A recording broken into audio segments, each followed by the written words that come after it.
Nangandam na ang dakbayan sa Sugbo sa gikatakdang pagpamakuna sa mga bata nga nag-edad og 5 anyos hangtod sa 11 anyos. Samtang pipila sa mga frontliners sa vaccination sites na iguusab sa COVID.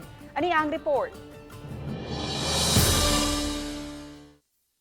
Gitugan ni Dr. Jeffrey Ibones, ang Pangulo sa COVID Vaccine Board, nga doon ay mga doktor ug nurses sa mga vaccination sites sa Cebu City ang nagpositibo sa COVID nga gi-isolate na usab.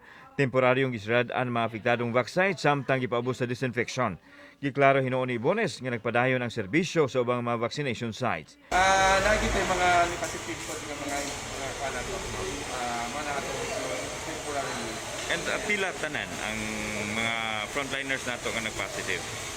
Dili lang no, daghan man siya nga side nga dito. I think more than 10. Sa pikas bahin, nangandam na ang Dakbayan Sugbo sa girakdang pagsugod na sa pagpabakuna sa mga bata nga nag-edad og 5 ngadto sa 11 anyos karong Pebrero 4 base sa National Implementation Schedule. Giklaro niya nga mangayo pa sila og guidelines nga ilang subayon mahitungod dinhi. Posibleng idungan na lang ang mga naasong age bracket sa kasamtangang pediatric vaccination o mga nag-edad og 12 hangtod sa 17 anyos. Usa sa ilang sigurohon nga dili makamugna og kalisang o trauma sa mga bata ilabi na katong gagmay pa nga nagpabakuna maong paubanan sab sila sa ilahang mga ginikanan.